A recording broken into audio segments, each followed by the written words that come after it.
పులివెందుల్లోనే ఉంటుంది జగన్ ఓటు. జగన్ పులివెందుల్లో ఉంటుంది. అది తేడా. అయితే ఇప్పుడు ఇక్కడ క్లియర్ గా ఉన్నారనమాట పాయింట్. అంటే వీళ్ళిద్దరు అంటే ఆ ప్రాంతానికి చెందిన వాళ్ళే. ఇప్పుడు బాబు గారు అక్కడ అక్కడే ఆయన, ఇక్కడేమో రాయలసీమ ఆయన. ఈయన కూడా ఈయన అలా గోదావరి జిల్లా ఆయన కాదు కదా. నేను ఇప్పుడు అక్కడ ఇప్పుడు నాది ఉంది, నా సొంతూరు ఒకటి, నా సొంతూరు తెనాలి, తర్వాత నేను గుడివాడలో ఉన్నా, గుంటూరులో ఉన్నా, విజయవాడలో ఉన్నా, హైదరాబాద్లో ఉన్నా, తిరుపతిలో ఉన్నా, విశాఖపట్నంలో ఉన్నా. ఏం చేయాలి? ఏదని చెప్పుకోవాలి? సొంతూరు అంటే ఏంటి? మనం పుట్టినప్పుడు ఉన్న ఊరిని సొంతూరు అంటాం.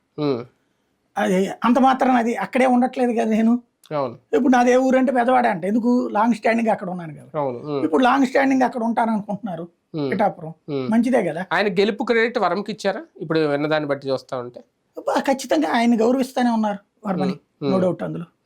అంటే గేట్ కూడా దాటలేని అని అన్నారు. ఇవన్నీనే కాదు, వర్మని నిన్న కూడా దగ్గరికి తీసుకున్నారు, చెప్పారు వర్మ గారి ఎంత అనుభవం అని చెప్పేసి. బానే ఉంది అది. కానీ భవిష్యత్తులో పిఠాపురంలో వర్మ రాజకీయ భవిష్యత్తు ఏంటి అంటే ఇక ఆయనకి ఏదైనా పార్టీ చూసుకోవాలి, తెలుగుదేశం. ఆయన కాదు కదా చెప్పేది. లేదా ఈయన ఏమన్నా ఏ ఎమ్మెల్సీనే ఇప్పిస్తారు. కాకపోతే ఒకే నియోజకవర్గంలో ఇద్దరు నాయకులు కథ నడవాలి. ఇప్పుడు ఈయన ఇది నాదే అంటున్నారు, 3 ఎకరాలు ఇల్లు కట్టుకుంటా అంటున్నారు, నిన్న రిజిస్టర్ చేశారు. ఇంకా అలాంటప్పుడు వర్మ పరిస్థితి ఏంటి రేపు పొద్దున్న భవిష్యత్తు? అలాగే ఆయన వేరే నియోజకవర్గం బెటర్ అప్పుడు. అంతేనా? తప్పదు. లేదా ఎమ్మెల్సీగా ఉంటూ పవన్ కళ్యాణ్ గారి సేవలో ఉండాలి.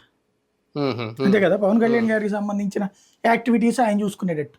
అట్లా ఎవరు సాధారణంగా ఎవరు కూడా. అంటే అలాగే ఆయన ఇప్పుడు టీడీపీ నాయకుడు ఒక రకంగా, టీడీపీ వదిలి జనసేనలోకి రాలేదు కదా ఆయన. ఇదే నేపథ్యంలో ఆయన ఇంకొక మాటలు కూడా చాలా కీలకమైన వ్యాఖ్యలు. జమ్మూ అండ్ కాశ్మీర్